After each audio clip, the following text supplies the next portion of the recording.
To reach a port, first we must sail, sometimes with the wind, sometimes against it. But what is important, we must not lie adrift or drop anchor. So says Oliver Wendell Holmes. And that's why we began the conversation yesterday talking about challenges with the movement of cargo within Nigeria. As we often want to do, we take off our conversation on the daily, on Weekend Deal with an overview. Let's see this from Francis Obey. Nigeria holds a leading position within the West African maritime sector, for which it acts as a key gateway to Europe. But with its 6 seaports struggling with capacity constraint and poor infrastructure, the congestion which is almost crippling operations at the Lagos-Tinkan Island port has compelled some shipping lines to divert Nigeria-bound cargoes to neighboring ports in Cotonou and Côte d'Ivoire, according to Nigerian Port Consultative Council.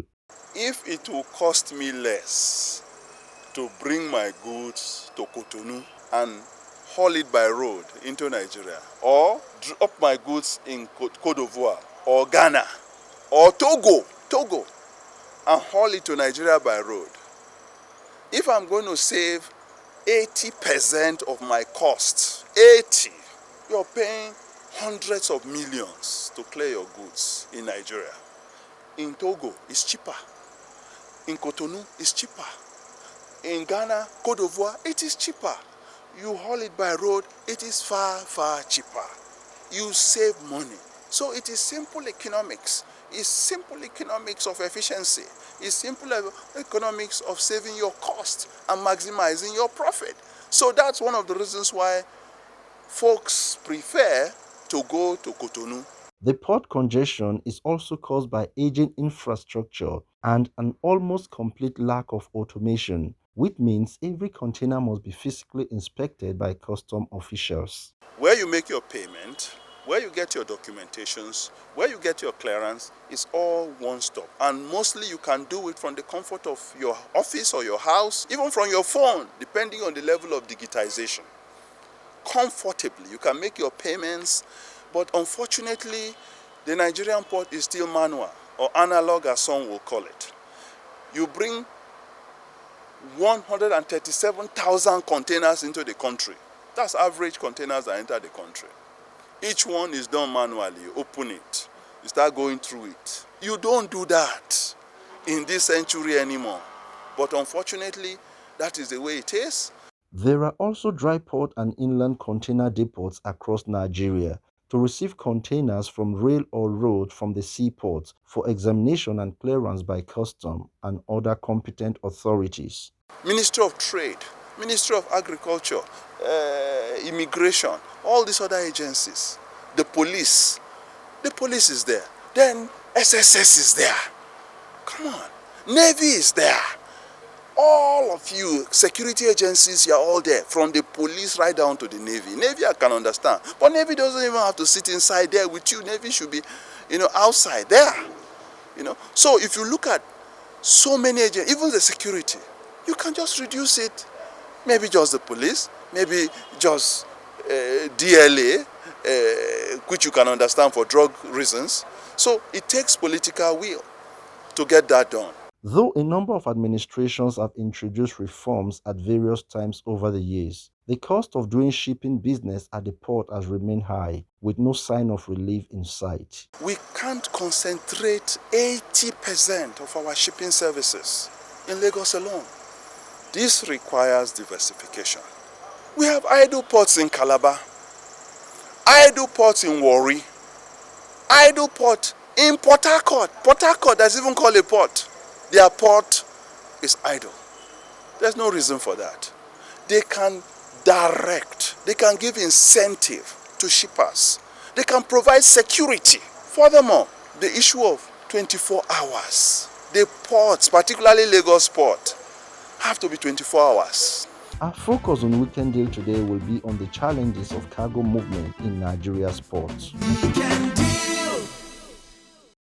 Thank you, Francis. These are some of the issues that we tackled with the Honorable Minister of Transportation yesterday. Why Lagos? Why is there so much being done at Apapa and Tinkan? And then it seems like the other ports in Nigeria are being neglected. And he said his choice. The importers and exporters have a choice. But let's go to Calabar Port and see what's happening over there. The maritime leg of the intermodal transportation chain uses larger ships to cope with the demand for increased containerized transport and to fully utilize economics of scale. Consequently, seaports face challenges related to terminal capacity, fairway draft, equipment to handle vessels, in particular challenges related to inland access. Despite heavy investment in container terminal capacity and equipment, larger ship and larger flows of containers exert a severe strain on seaports. Thus, progress in seaport and interland operations must therefore match this growth. What then is the case of the Calabar seaport? The challenge basically that we have in Calabar is the channel. The channel into Calabar seaport is one of the longest channels in West Africa.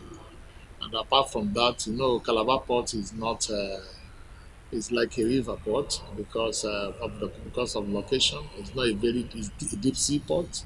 And the channel requires constant dredging. And apart from that constant maintenance dredging, it requires a major dredging now because the draft of the port, can't take in a larger vessels. So it's really affecting the port, seriously affecting the port because in the sense that shipping lines are looking for smaller vessels that can call Calabar. And when you are in business, you're also thinking about how to make profit and to maximize, your profit. When you are chartering a smaller vessel to bring in consignment, it means you are working for the owner of the vessel, and because of that, shipping lines are, shying away from calling Calabar seaport. It's a very serious challenge for us here in Calabar.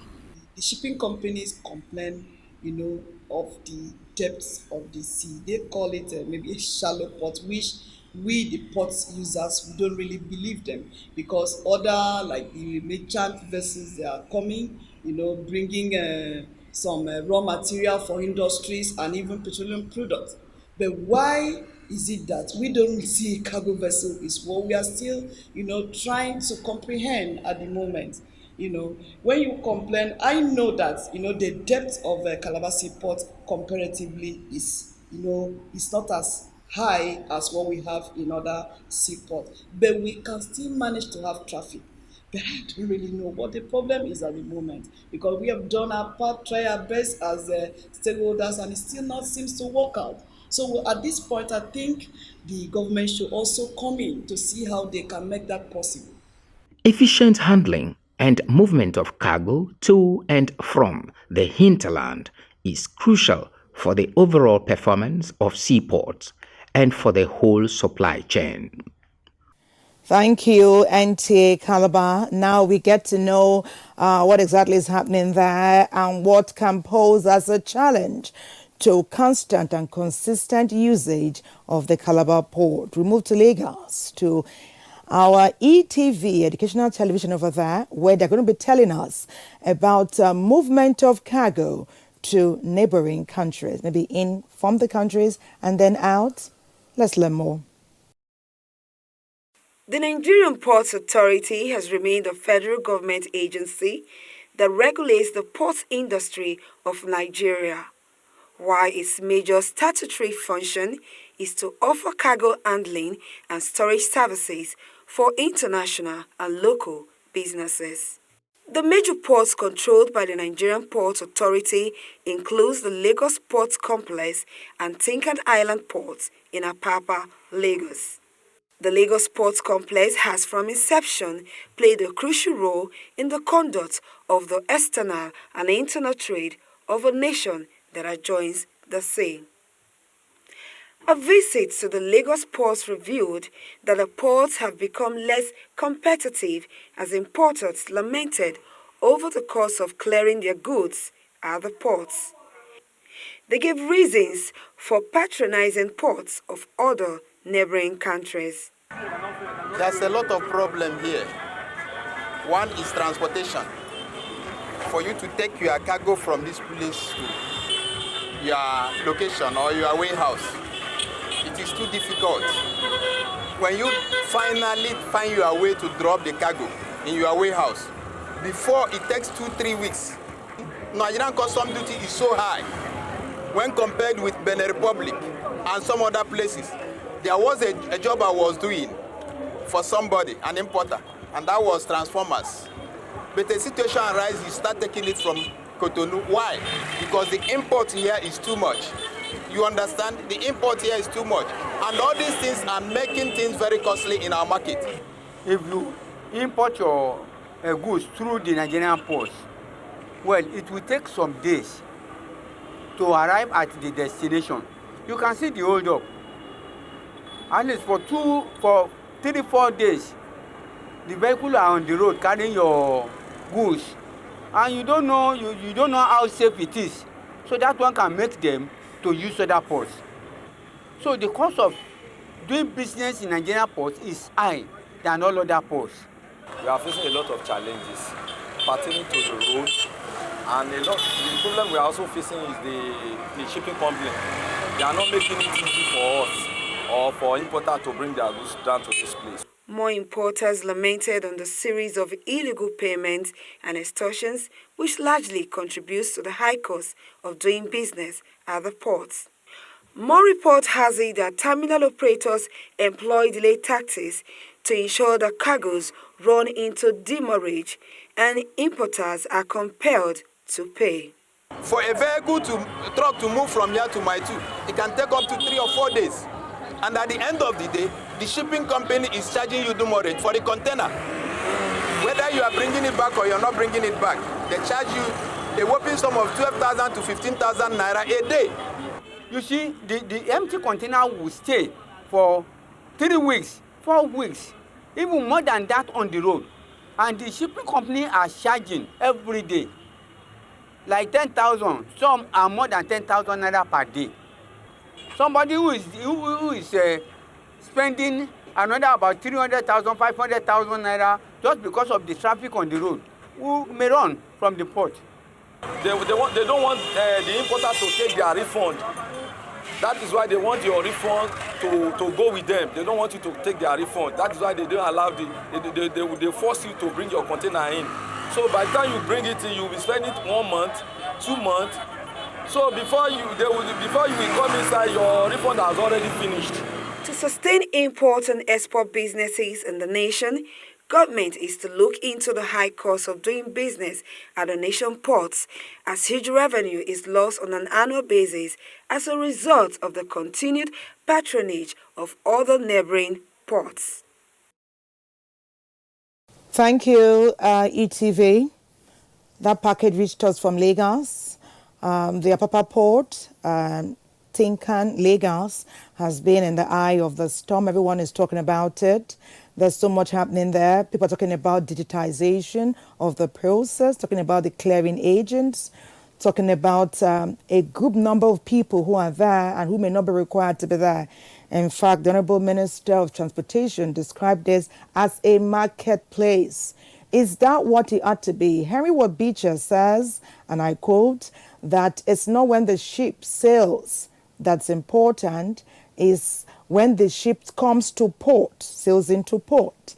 And that's where success is determined, especially when you can clear your goods very quickly. You are watching Weekend Deal on the NTA. Our program is interactive.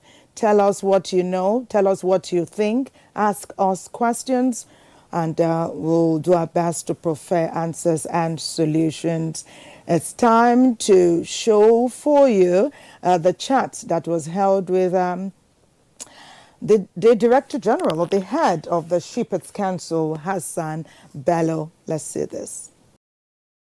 Bringing Nigeria's economy to the best of Africa and world business requires an ease and regulation of activities within the ports. Nigerian Shippers Council could be described as the agency that brings balance on shipping and transportation. It is, first of all, a trade facilitator, and secondly, a regulator. Trade facilitator in the sense that we need to facilitate trade, especially the transport aspect of it. Access to port by exporters, for example, very important. We need to stabilize the cost of doing business. We need to also provide the ease of doing business. So we have broadly dual mandate. We regulate the activities of providers of shipping services, like the terminal operators, the shipping companies. We make sure they are efficient, that they render service quickly or promptly at a reasonable cost. We make sure that our ports are efficient, our ports are corruption-free, and basically transportation is done seemingly. That is very important to the economy. So as an economic regulator, we are concerned with what does transport contribute to the economy. And that is very important. Transport drives economy. We make sure that our transport system are efficient. They are modern in terms of infrastructure, in terms of the service that is being rendered. If we have sluggish infrastructure, then we will continue to have sluggish economy. But if we have modern, efficient transportation system, you will show that that will lead to growth of the economy. And so Shippers Council regulates tariff. It looks at the issue of efficiency, especially in comparison with what our neighboring ports are doing, because we're in competition with them. And then we make sure there's competition among the ports. You should know that ports have been concession to the private sector. And since that privatization, things have gone very well. But we also make sure that the government provides the conducive atmosphere for the transportation to thrive, so to say. So this, in broad sense, is what Nigerian Shippers Council do. With core mandates, Nigeria Shippers Council and other relevant government agencies are on the front line with prospects, challenge, and movement of cargoes within most demanding terrains and destinations of interest. It is the shipper, that is the exporter or the importer, who decides where his goods will be, which port he will receive his cargo. So it is a question of efficiency. It is an economic decision rather than any parochial consideration.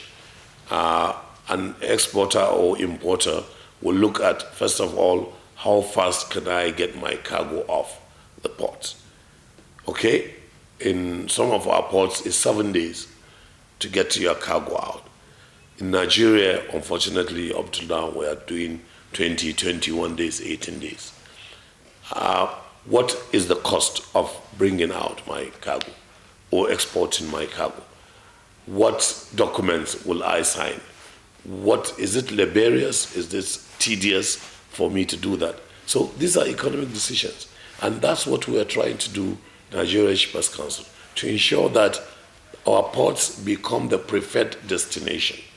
of exporters and importers, not only in Nigeria, but within the Central and West African sub-region. Therefore, we must have our ports being efficient, technology-driven. There must be automation of procedures and processes and efficiency so that we'll attract more cargo. So it's not really actually true to say many people preferred the neighboring ports. We have been gaining a lot of cargo from the neighboring ports. Nigerian ports are efficient.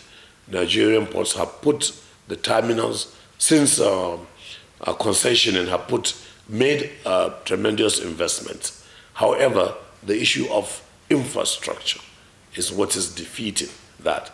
And now we must turn to the government and say, government, you have to do your role. Repair the roads, make or enable us to have multimodal approach to cargo delivery or evacuation, have access to the port, and make sure that there is competition between the terminals so that they don't fix prices, so that the shipper will have choice and option. So we are gaining that. Most of Nigerian ports are now automated. Some terminals are 90%. You won't know the difference between Europe and what's happening in Nigeria because they are quite efficient. Some terminals are mid. They were 40, 50. But Nigerian Shippers Council has gored them. It has sparked them, encouraged them, and now we are reaching a stage where most of the ports are technologically driven, which means there will not be any physical presence in the port before one transacts business. Our ports are going to be contactless, very, very important for efficiency and for transparency. Building on a functional and modern ports can yield balance, flexibility, and constant focus on logistics, collaboration with varied stakeholders and investors to achieve optimum results. The President has approved the operation of International Cargo Tracking Node. This is real-time information that we'll get about any cargo coming to Nigeria online, even before the ship sails from the loading port. So that will enable all the agencies to have access to information, and they will carry out their investigations, they will carry out their functions at the port without necessarily being at the port. This now will eliminate a lot of bureaucracy. It will minimize, corruption, and it will minimize loss of government revenue. We need to own the means of carrying our cargo. We don't have Nigerians owning or operating ships, despite the huge cargo we generate. We have to set up the national fleet. We have to earn our, freight so that we could reflect, involve our banks, involve our insurance companies. All now is banks overseas, insurance companies overseas. We've never really indigenized or, domesticate, the oil industry in Nigeria. I hope this is also a very important thing. We need to build up the infrastructure to support ownership and operation of ships, ship repair yard, ship building yard. This could be done in Nigeria. The more you do that, the more you expand the economy. Employment, infrastructure, contribution to federal government's revenue. And these are, things that, could be addressed. And if we did that, then we will not be talking about oil again. After all, are we not talking about the diversification of the source of revenue of Nigeria? This is one area too. The major challenges of Nigerian Shippers Council is regulatory resistance. We are innovative as an agency. We want to change things, and trying to bring change was an agent of change is a challenge itself. Perception of people doing things for a very long time the same way is always difficult to change. Secondly is acceptance, by certain government agencies and indeed some of the stakeholders. However, we are, it's not insurmountable. We have had generally accepted to be the policeman, if you like, of the maritime industry. We have had collaboration, we have stakeholders engagement. That's our strength. Whenever we have a decision or a policy to implement, we have to have the backing of the stakeholders. So there are challenges in the sense that the maritime industry, is plagued with a lot of irregularities. The failure of infrastructure, like the Apapa port, is worrisome. And we always call on the government because that is our duty. We don't spare the government. We also talk to the government to do the needful, as they say in this country. So we are facing that, challenge of regulatory resistance, sometimes acceptance. But we are keenly aware of that, and we are making a lot of efforts to overcome those challenges. Again, is the usual drone of finance. A lot of things to do, no money to execute. And we need the government to pay attention to the maritime industry, special attention. I don't need to say declare an emergency or anything, but the maritime industry, if well situated, if well placed, will be an alternative to unreliable oil industry. We tell the government, look at the maritime industry. Look at what are the problems of processes. Okay, we look at Nigerian custom services. What reforms do they need? They are craving for reform. Nigerian Ports Authority, they are doing so much, but craving for reforms. National Inland Waterways Authority, together, if there is understanding, synergy between these organizations, Nigerian Railway Corporation, then you will see that it will be a kind of reawakening.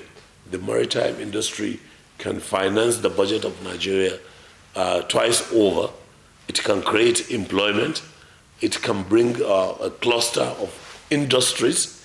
It could be the harbinger of the great leap forward as far as the economy of this country is concerned. The federal government of Nigeria continuously aims at promoting efficiency of ports and dry ports establishment at various geopolitical locations as to promote export and import of goods in the country. The definition of a port in the world now is where goods are loaded or discharged. So you have ports of destination and ports of origin. It could be a river port. After all, it could be an airport. Okay? And so we have the dry port, and then we have the seaport. So Nigeria, so blessed, with all these things, to have a combination of ports for different use. So it's connectivity. That is the problem with Barrow. Once the road is done, there could be rail connection. And Barrow is on. The same thing with Onitsha. I've seen newer now transporting things from Lagos to Onitsha River Port. I think it's going to be concession very soon because the private sector, a responsible private sector that is, should be the one to drive such ventures. So we are all on it. Look at the industry globally, look at it critically, and try to find, solutions to that. Nigerian Ports Authority again has performed the miracle of patronizing the eastern ports. You have, more cargo coming to the eastern ports. Why? Because they lowered the tariff to incentivize, shippers. That is very important. What the government needs to do is also to provide the linkage, interconnectivity. Mostly you like your cargo to go to Port Harcourt or Calabar, but what is the rail? What is the infrastructure there if you want to transport cargo from, say, Calabar to Maiduguri? This has to be enhanced. There must be a link, a connection, between the port and where the goods will eventually, end. So that's why I said a holistic approach must be taken to see that this is done. As to the dry ports, very, very important innovation by Nigerian Shippers Council, bringing shipping to the doorsteps of the shipper. In Kaduna, for example, we have an operational dry port, and you could see the enthusiasm of shippers. They are now bringing their goods to Kaduna without coming to Lagos to clear. Okay, there are, of course, the rail capacity, which has been talked about. There is the transport documents, which are not perfect, but it is a beginning. And even more importantly is the export. People are exporting cargo from the Kaduna dry port. Now, this has spurred other dry ports. In Kano, for example, we were there last week with the Minister of Transportation, and we saw the efforts that the Dala Inland Dry Port is doing, the support of the Kano state government, and it pleases our heart. Very soon we'll have a dry port in Kano. Now, the significance of Kano is that it links the rail to Maradi in Niger. So you see, there should be, more activities. Trading between African countries is abysmal. We need to do that. Now, if we did that, that means the factories in Kano will come to life. There will be employment, the grain markets, and every other industrial base will spring to life because you could now export, you could import. The same thing is Funtua. Funtua is agricultural belt. It has been there for long, textile, cotton, and many other serious crops that we could export. And Katsina, Funtua dry port in Katsina is about 65% now. So it's coming to life this year. Then Ibadan, the concession has been won by a Chinese company, $100 million project, which will start soon. We're just finishing touches to the concession agreement. Then Isialanga in Abia State, very important. Could be the hub for the eastern Nigeria, for people to go and get their cargo there. No need to come to Lagos. So you will decongest the seaport. You will bring shipping to the footsteps of the doorsteps of the shippers, wherever they are. More involvement. So we diversify the economy, inclusiveness of the people, export. That will spur economic growth in Nigeria. We have done well. We are brokering the carriage of goods by rail because it was a mistake of policy to depend entirely on one mode of transportation to our ports, that is the road, which means we put all our eggs in one basket. And once the basket, falls down, the eggs will be no more. So it is important we have multimodal approach, access to the ports. What pains us is export cargo, no access to the port. It lingers a long time, and which means contract is breached, which means degradation, of the export. But we are working with the terminals, and Nigerian Post Authority has also said priority should be given to export. So if we had multimodal approach, we wouldn't be having this embarrassment that we have. We have the rail, which carries more cargo than the trucks. We have the barges, which is also encouraged by Nigerian Shippers Council. So for now, we are clear on that. All federal government has backed us, and it has linked or is going to link all the ports with rail, including the dry ports, so that we don't have to, rely on one mode. So we are doing that. We have done the standard operating procedure for rail evacuation of cargo with Nigerian Railway Corporation and some terminals. And even last week also there was a meeting to make sure that this is perfect. So rail is becoming increasingly important because more volume, more frequency, safety of cargo, and lower cost. That is very important. And Nigerian Shippers Council is working with Central Bank of Nigeria to ensure that we look at exports. Now, the problem with exports are the logistics. Okay, we have to make them provide the logistic chain and make it more efficient so that we are in competition, as I said. Nigeria is not in isolation. If we have the best ginger in the world in Kaduna, but there is ginger in Mexico, How much does it, 1 ton of ginger to export in Mexico, say is $10. In Nigeria, it could cost up to $25. So our competitive advantage has already been killed, by what? By cost. Secondly, access to the market. When you drag for 4 months sometimes, you won't have access because of the bad road, because the terminals are full. Then the guy in Mexico has more competitive edge than you. Then because you breach contract, and those who need the ginger must have, consistency. You have to be reliable. They will turn to the guy in Mexico. So that's what we are saying. Look at the whole chain. Access to market, that is very important. Access to the port, access to finance, and the logistical chain itself must be perfect. So it needs elaborate look by the government. The government must be, elaborate. It must be look at those aspects and see how we can. Not that it has not been done, but now we have no choice. We have been taught a lesson, by the COVID experiences, and that's why we are all bringing out these issues. We can export. Nigeria can export, and it is export, export, export from now on. Looking at agriculture, looking at the mineral, resources, looking at so many aspects, so to spur the Nigerian economy.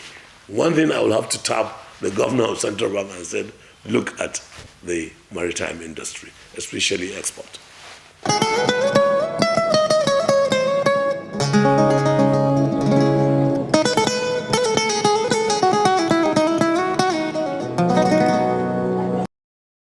Exciting discourse there with the Executive Secretary, Chief Executive Officer of the Nigerian Shippers Council, Hassan Bello. We really must work together, and we ought to work assiduously, knowing that we have the best interest of Nigeria at heart and at hand. It takes a tag team, everybody, collective responsibility, and the work must progressively continue at this point. You're watching Weekend Deal. We reach you on the Nigerian Television Authority. We'll take a break now. When we come back, more with our conversation. Please send in your messages. We'd love to hear from you.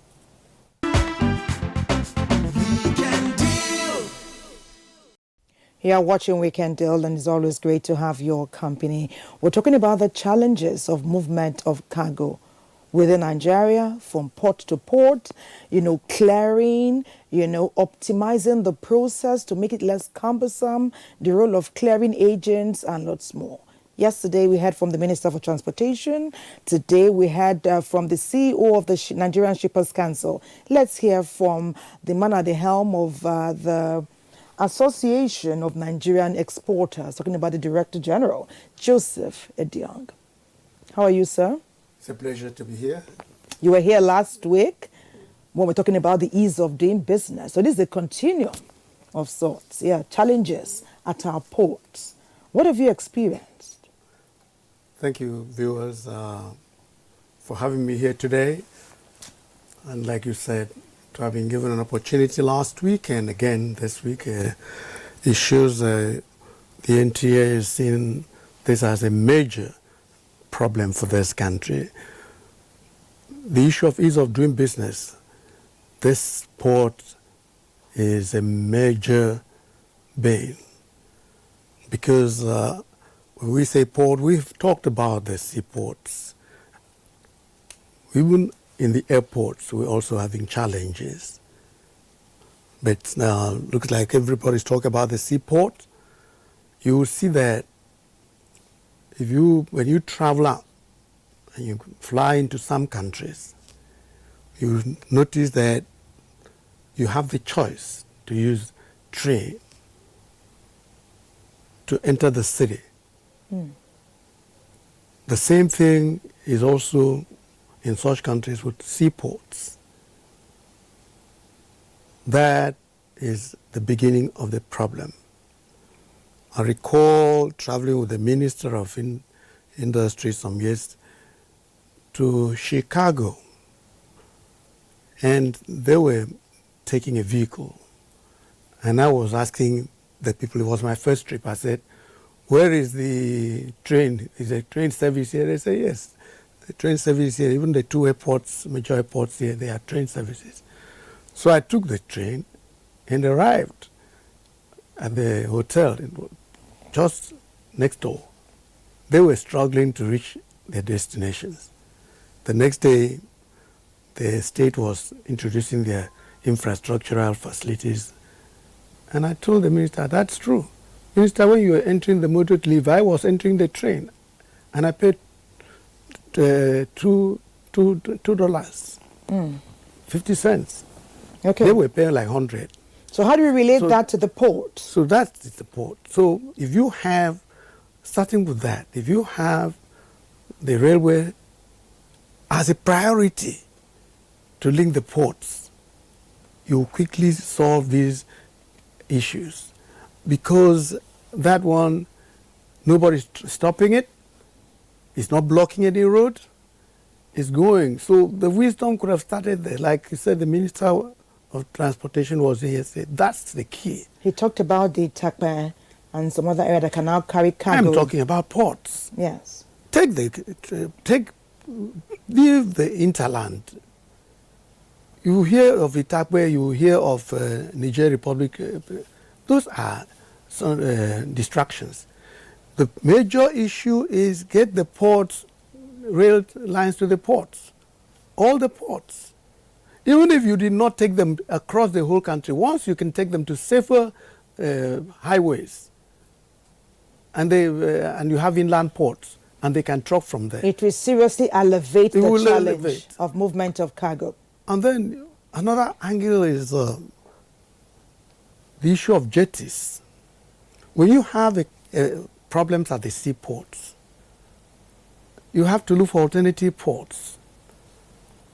I was surprised when I visited Gujarat state in India and met the chief minister then, who is now the Prime Minister of India. He was like chief minister is like the governor, but they have a governor as a deputy. Okay, tell us. When I met Mr. Modi, I had to congratulate him. We had a handshake. I was telling him that it was a marvelous thing. Why? 42 ports. How can you relate that to Nigeria? Nigeria is that we have 6 seaports now. We even abandoned the channels. But the ports now, you've talked about the way we can link the ports nationwide. Real good. Develop the ports. In the ports itself, yes, there are challenges that limit growth and development in terms of facilitating the exporters' products, getting your goods cleared. Yes. What are those challenges, and how do you think, like you have just talked about rail connection with the ports, how can that kind of progress be brought to the ports, right at the ports? That's one way of it. The other way is that we hear they talk about roads. What roads? Most of these areas, you think of the flyovers are done in the cities for fancy and stuff like that. Most airports and international seaports and airports have their own kind of flyovers that will take off from across. You don't need to. There are many examples. In Nigeria, we live like we don't see the things. They happen everywhere in the serious places. You now have, for instance, let me even tell you, like you should be very familiar with Lagos International Airport, and you see the local airport. You see what it takes for you to navigate. Maneuver. It doesn't need to be so. It's just getting another flyover from the international airport across easily into the local, so that someone lands at local and gets to international without distraction. Have you exported things outside Nigeria recently? This is my members that are doing it. Do they face bottlenecks? Are there challenges? The challenges are numerous. They've heard the talk of moving of goods. How do you get the goods to the port? Right from your warehouse, getting to the port is that challenge. We are not challenged by security operatives on the way. By the time you get to, say, like Lagos, for you to get access to the port, you are now having a bigger problem. Why? Because there are no dedicated roads, dedicated rails what I was talking about now have been dedicated. Okay. It's not that there are no rails anyway, but there should be dedicated rails, dedicated flyovers. Specific designed to do that. Okay. There is an example in Mumbai airport. I've traveled there for 4 years. The next time I went there, I looked for the car park. I didn't see the car park. And I said, where is the car park? They said, oh, look at that tower. Enter there. Go to the 10th floor. When you make all these journeys, what is the intent? To improve? The thing is that when you go there, you look for market for your members. And when you go there, you look at what is happening. Why am I mentioning this? Because our people travel. If Gujarat State can have 42 ports, you can see it on the internet, we cannot be talking of 6 ports. All the small waterways, they could be developed. But there's been talk about people consistently use the Lagos ports, the Apapa ports, and we have 4 others in Nigeria that are not being well utilized. But we'll come to that conversation because there's much talk about Onitsha port. What's happening there? How are they faring? Let's go see together. Statistics made available by the National Inland Waterways Authority reveal that 60% of cargoes coming into Nigerian ports find their destination in the southeastern part of the country.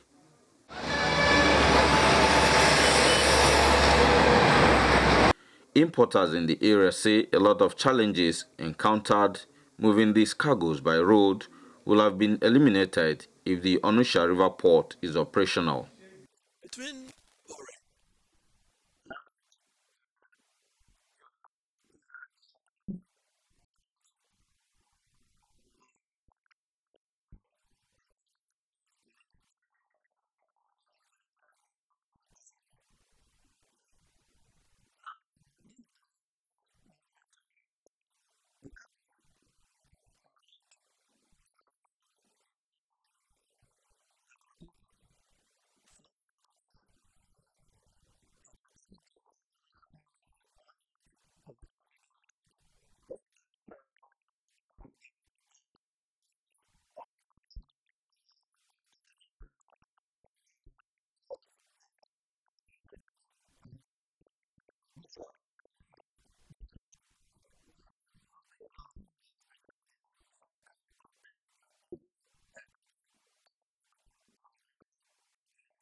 The port has been there.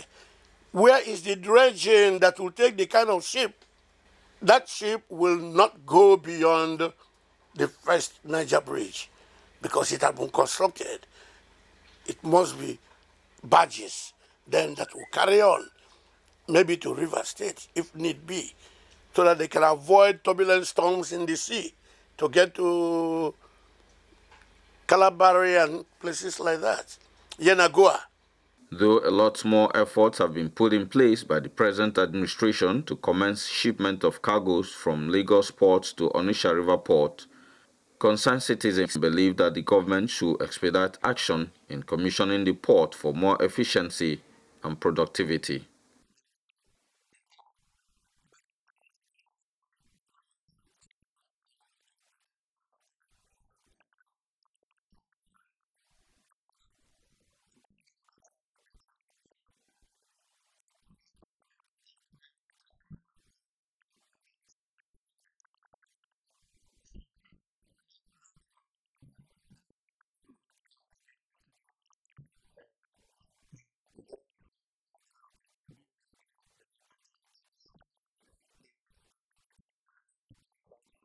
Dr. George Magalu came on board and introduced a lot of things to promote maritime activities along the waterways. Among those things he promoted was issuing of a license to barge owners. About 14 companies have been licensed to haul containers from Onne and Apapa to Onitsha here. The vessels that can sail through the water, they are float bottom barges. Those ones can sail through the waters. And as far as the channel is concerned, the management took it upon themselves to make sure buoys are laid along the channels. Buoys are more or less like the road signs. We have the buoys to indicate where there are shallow grounds and where ought to be, to be sailing through. So these are water signs that gives you direction on where to move. Already, management is carrying out that project. The concessioning program is ongoing, and I think they have gone far. It all requires a little crossing of T's and dotting of the I's for them to, have it through. The concession program, I'm aware, is ongoing. And specifically, I want to ask that the Anambra State government, the business community, the federal government, they should come together and do whatever they need to do to make the concessioning very, very fast, so that those that are waiting, because the market is there. The truth is that we have the markets. The business is here.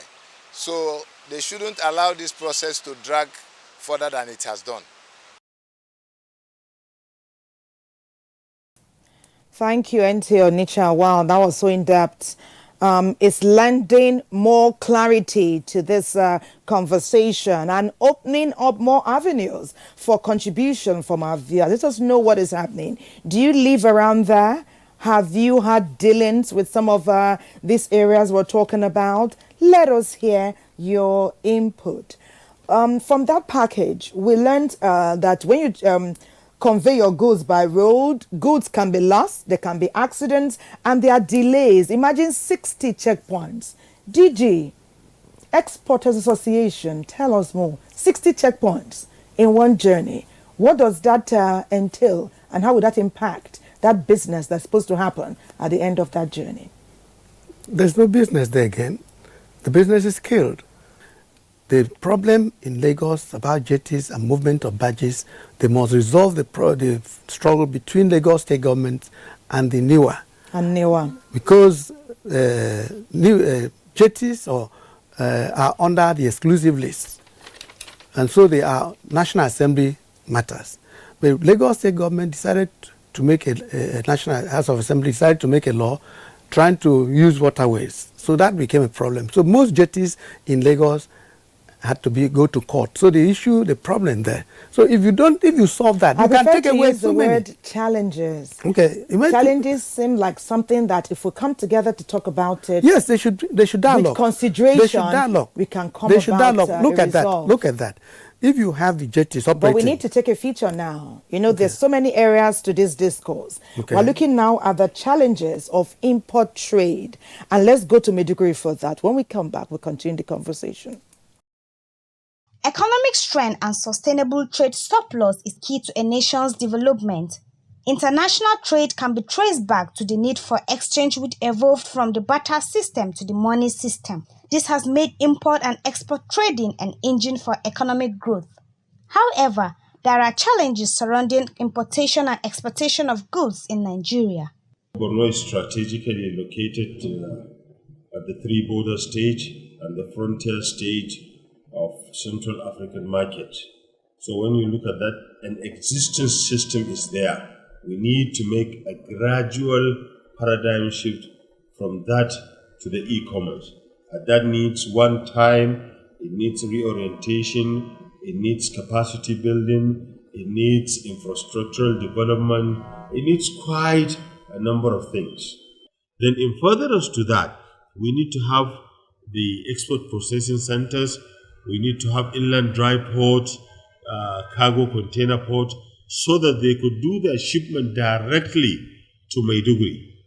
And from Maiduguri, those of them that are going across the border, it's going to be easier for them. It will reduce their cost of operation, and it will create employment and generate more revenue. Our internet-generated revenue will be much higher. This is a sewing machine that I imported from London. So I bought about 85 cartons. So I paid the money June last year, but it was only last week I got the commodity, which is almost 11 months. So it's a great loss for me. There was a time I bought items even within the country from Lagos, But very unfortunately, it's just a thrown throw to Maiduguri. Boko Haram attempted that car and then burnt everything into ashes. This is also some of the challenges. Experts are of the view that there is need to boost the country's balance of trade for the achievement of desirable economic growth. The new market in Europe, you see, they need organic food. And in Borno, we can produce organic foods, most especially like onion, ginger, chili pepper, for direct export. We need to have a niche market, develop the youth, have agricultural villages just for export-oriented goods. With the efforts put in place by public and private sectors, there is still need for more attention to be given to import and export trading for sustainable economic development of our nation. Thank you, NTA Maiduguri. Indeed, there are challenges, but with understanding, with discernment, they can be alleviated and perhaps solved. Tell us, Director General, what we just heard now, e-commerce, they said the way we're doing business has to change. We need to come to the now. We need to upgrade, not just in practice, but in our mindset too. What's your take on that? No, that's the truth. E-commerce is the in thing, and that's why you see most of these people who import things through that system, they have some peace. E-commerce must be instituted. We have been discussing it. Even customs itself, we've been talking of a single platform. We must implement it. Who makes it that you cannot send ship to the other ports in the east, like Calabar, like Kone, like Warri? It is because there is some power structure. Those who have ports in Lagos are powerful, more powerful than those who are making the policy. The policy people should direct, and not the owners of the concession ports in Lagos to direct. The way we do things must start from the way we think about doing things. The mindset must become modern so we can broaden our perspective and latch onto e-commerce. And that way Nigeria progresses. Nigeria is bigger than just a few people, and everyone wants to benefit from the growth and progress that is possible. My association is trying on that too. Thank you. You have spoken expansively on this issue. We can ease the way we do business and upgrade our port activities nationwide when we do what is right, when we do what is timely, when we upgrade our way of doing things, as well as upgrade our practice and mindsets. It's e-commerce. We must change our way of doing business. Thank you for being a part of Weekend Deal. It's a wrap now. God bless Nigeria. Bye-bye for now.